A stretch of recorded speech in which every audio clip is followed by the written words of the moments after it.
Hey guys, so it's 2020, it's June of 2020, and if you've been paying attention to the world and what's going on around us, we've had quite an interesting year. We've had COVID-19, the pandemic, we've had isolation, quarantine, we've had businesses shut down, we've had police arresting people for violating orders, we've had tyranny in the form of aggressive police officers, we've seen examples of force against people that wasn't necessary who were already in custody.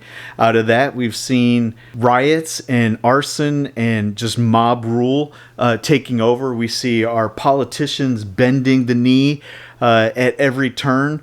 And I get a call from my 72-year-old mother asking me what gun should she pick for self-defense. Now, this is a person who's been anti-gun my entire life. She's 72 years old, and now even she wants a gun. So I'm going to cover some self-defense weapons that you may want to consider if you're looking for your first-time gun, coming up after this.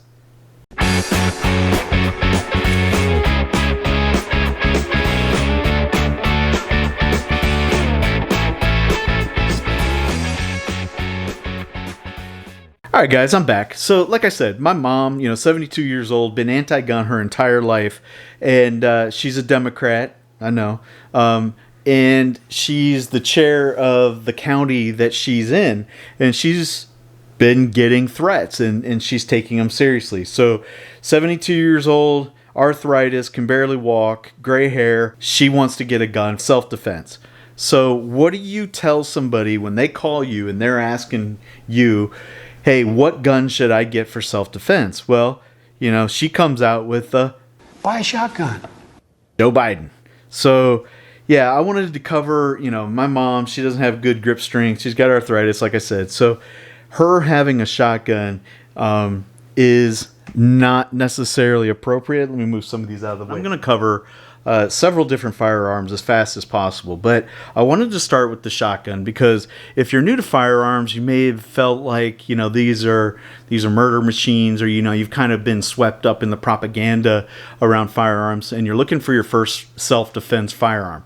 Well, if you've seen the quote from Joe Biden, fire off a couple of blasts from a double-barrel shotgun, that'll scare him away. It's the worst advice you could ever receive from anybody, let alone the Vice President of the United States. But at any rate, he convinced a lot of people that just the mere sound of racking a shotgun is all it's going to take to, scare off a somebody who's intent in doing damage to you. Now, the shotgun is a fantastic weapon when it comes to self-defense. However, the problem with it is, and there's a couple of problems, is going to be right here in the round. These are a very large round, and as such, with having a large round, you have a limited capacity. So on this self-defense shotgun, you're looking at 5 rounds in the tube and 1 in the chamber. The mechanics of it are there's a feed tube right here. It's spring-loaded. You rack it, and a round goes into the chamber, and then you fire the shotgun. So you got 5 rounds in this thing. Once it's empty, it's done. It's just a club at that point. So if you're looking for a self-defense weapon that has more than 5 rounds, a shotgun's probably not the best case. Now, there's other things to consider. The recoil, the felt recoil on a shotgun is going to be significantly more than, say, on a 38. 38 is just another type of round. And I'll cover the differences in the rounds in a second. But the energy that's coming out of a shotgun is very significant. There's a lot of power in these rounds, and they do a lot of damage to a large area. So point shooting can cause a significant wound to somebody who's trying to do you harm. But if you miss, you only have 5 chances.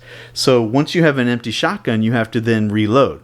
That can give somebody an opportunity to do harm to you while you're in the process of reloading. So I don't necessarily recommend a shotgun just for the capacity issues and the felt recoil that's associated with them. Now, next one. You don't need an AR-15. It's harder to aim, it's harder to use, and in fact, you don't need 30 rounds to protect yourself. The infamous AR-15. So you are new to firearms. You've watched a lot of television. You understand the the weapon of choice of mass shootings is the AR-15.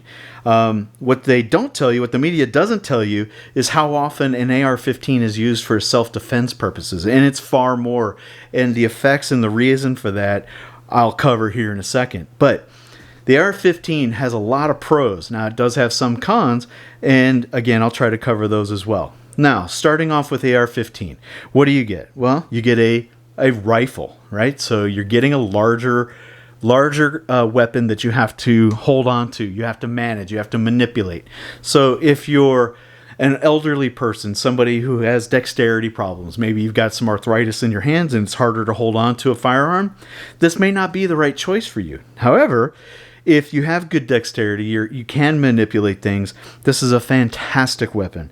The wound that a weapon like this will create on an intruder or an assailant is much more significant than it would be on a pistol. There's a lot of conversations that you can go and investigate about the terminal effects of ballistics, but let's just say for argument's sake that there's a reason why the military uses the AR-15. Now, that said, you also get a 30-round capacity magazine. You also get a very soft shooting firearm. The felt recoil on the AR-15 is very insignificant, and that allows for rapid follow-up shots. So if you have multiple intruders, say there's a mob or somebody trying to invade your property and they want to do harm to you or your family, the AR-15 is a fantastic weapon for that case. Again, though, because there are a lot of moving parts that you have to be aware of and understand the functionality of this firearm, it's not a good recommendation for that first-time person who's never really used a gun before. So for that reason, I don't necessarily recommend the AR-15 for everybody, but for quite a few, it's a great weapon to own. Now, we're going to move into handguns. So before you hear, I'll just kind of lay them all out so you can see what we're dealing with. And we'll zoom in. So, what you see here is there's several different firearms. And I have a good example, or what I feel is a good sampling of firearms that somebody that you may come across may recommend to you. All right, so what you have before you is a good sampling of what somebody may recommend to the new shooter. These may be the guns that the gun store has recommended or your family friend has recommended. And I wanted to cover them real quick just for, conversation's sake, because they do all have pros and cons, right? So like on the AR-15, there's a lot to manipulate. The same thing is going to hold true with the semi-automatic. A semi-automatic is a great firearm, and they're very reliable. However, when they fail, the failures on them are going to require some manipulation of the firearm. So again, if you have dexterity problems, if you have grip strength problems, if you have just strength problems in general, you're a little bit older, you got a little bit of arthritis in your hands or some sort of other tendinitis or something like that, it becomes hard to manipulate a mechanical device. These may not be the right choice. Semi-automatics. Now, alternatively, you have the revolver. Now, the revolvers have a lot of benefits, but they also have some limitations as well. One of the limitations being that the capacity on these guys is not the highest, right? So how many rounds do you need in a self-defense encounter? Well, not very many. Most self-defense encounters happen within a very short distance, and the number of rounds expended are very few. However, if you're in a self-defense situation, you want as many rounds as you can. So knowing that the climate in the United States right now is a little more volatile, having a larger capacity firearm, in this case 17 plus 1 rounds, 18 rounds for this gun right here, 18 rounds, that's a lot of options for somebody to rethink what they're doing that day. So the more rounds that you can manipulate, the better for a home defense weapon. That goes back to the shotgun. Shotgun's a great gun, but it doesn't hold very much, and it has a lot of recoil. So moving through these guns, smaller guns have more felt recoil. That's just a physics issue. The smaller you go, the more energy that's going to transfer from that bullet through this gun into your hand, and that's going to cause people some problems as well, right? So handguns have recoil. If you've ever shot a handgun, they're going to have some recoil. The smaller the gun, the more felt recoil. They're usually using a larger round. In this case, this is a 9mm. This would apply to that gun. This one is the .380. you can see it's a shorter round, and it applies to that gun. Right, so smaller gun, smaller bullet. However, that's a large bullet for such a small gun.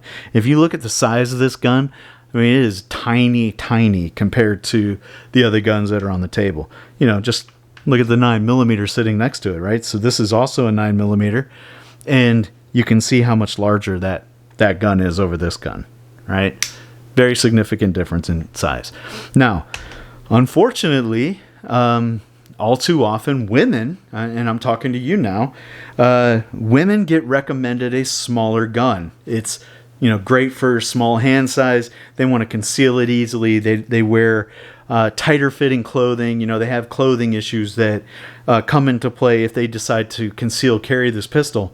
Now, a smaller gun is easier to conceal. However, a smaller gun is also going to transfer more energy into the shooter's hand. And if you have manipulation issues, your ability to do that in case you have a jam or, you know, double feed, stovepipe, some other issue with the mechanical transfer of rounds into the chamber, you have to be able to clear this weapon. In a stressful situation, that can be complicated, right? So a lot of people say don't get a semi-automatic for your first gun unless you're going to train with it, unless you're going to learn about it, unless you're going to spend time and invest the energy that it's going to take to become proficient with a semi-automatic. A lot of people will recommend that you stay away from them. Now, enter this guy. So you're the guy who doesn't want to shoot the gun a lot, is going to keep it in the drawer in the nightstand, just wants to have it for self-defense, maybe take it with you whenever you go on road trips or that sort of thing. Then the revolver is an option you may want to consider.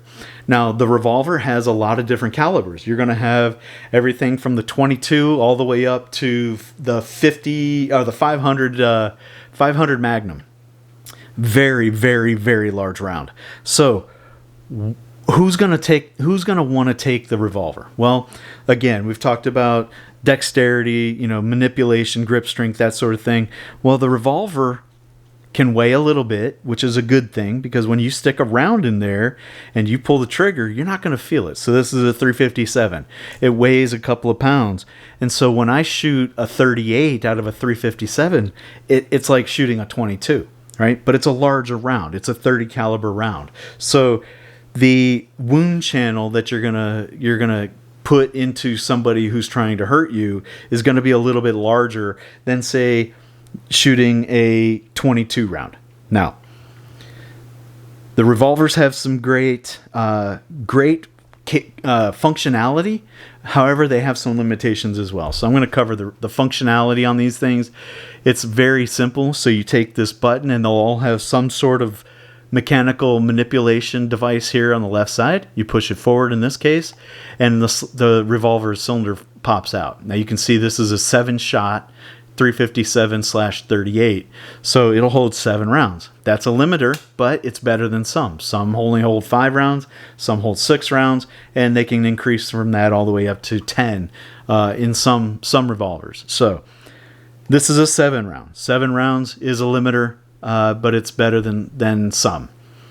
Now, that's the extent of the user manipulation. After that, it's simply pull the trigger and it goes bang. And if it doesn't go bang, you can just pull the trigger and it rotates the cylinder and presents a fresh cartridge for the hammer to strike the firing pin against and fire. And if it doesn't go, you know, if you got a bad round, if you got a dud round, then you pull the trigger again and you can keep doing that until the rounds fire. So, because of that, high stress situations, fine motor manipulation, the ability to, clear a jam or clear a stovepipe or clear, double feeders, one of those cases in a semi-automatic, you're not going to have those problems in a revolver. So revolvers are very simple in that aspect. You have a whole bunch of rounds to choose from, and you can even get into some of the more well-known and soft shooting rounds. For my particular case, the 22 is what I'm going to recommend a 72-year-old woman. A 22 revolver is what I'm suggesting that she consider, or a 357 with a 38 caliber round in it. Gonna spend some time with her. You know, that's my mom. I'm gonna work with her and stuff. But my initial impression was 22 is probably the perfect round for a older woman who doesn't have to worry about manipulating the firearm, who can pull it out and put it on target and start squeezing the trigger, and rounds will start flying out of it. So, you know, what is it that you're looking for? How are you going to use it? Is it just going to be a nightstand gun? Is it going to be a gun that you want to carry with you everywhere you go? Is it a gun that is going to stay by your bed? Do you live in a rural area? Are you a younger person who wants to learn the mechanics of a large firearm and knows the risks and the downsides associated with it? Or do you just want the biggest gun that'll make the loudest bang that you can find? Let me know in the comments section what you think of this video. Let me know in the comments section how you feel about the recommendations that I made and some of the points that I brought to the conversation. Let me know if you're considering recommending certain kind of gun. You know, throw them all in the comments section. Let's have a conversation around this. But yeah, that's what I'm going to do. That's what I recommend. That's how I would pursue this. My only other recommendation to people who are considering getting a gun for the first time is go out and learn that gun. Learn that firearm. Whether it be a shotgun or a 380 LCP or something in between, go out and shoot the firearm, learn the mechanics of the firearm, understand how to manipulate it, and ask as many questions as you can. If you have the ability, take a class. You know, the NRA has been very vilified, but they're very good at new shooter indoctrinations and teaching people the fundamentals of firearms. If you don't know where to get a hold of one, somebody that can train you, you can talk to the gun store that you're buying from. Gun stores are very friendly usually. You can get a lot of good information, especially if you're a first-time shooter. Just let them know that, and they can usually steer you in the right direction. So all that said, guys, if you like this video, please give it a thumbs up. If you haven't subscribed yet, please consider doing so. Subscriptions are what really motivate me to keep making content for y'all. And, you know, like I said, throw some comments in the comments section. Follow me on my other social media channels. You can find me on bitchute.com, Instagram.com. That's where I do a lot of gun conversations, you know, conversations with people. And you can find me on Facebook as well as GunStreamer. So, like I said, I hope you found this interesting. I hope you find some good information here. And if you have any questions, throw them in the comment section. I'll be sure to get back to you as soon as possible. Thanks a lot, guys. And until next time, I'll see you. Bye.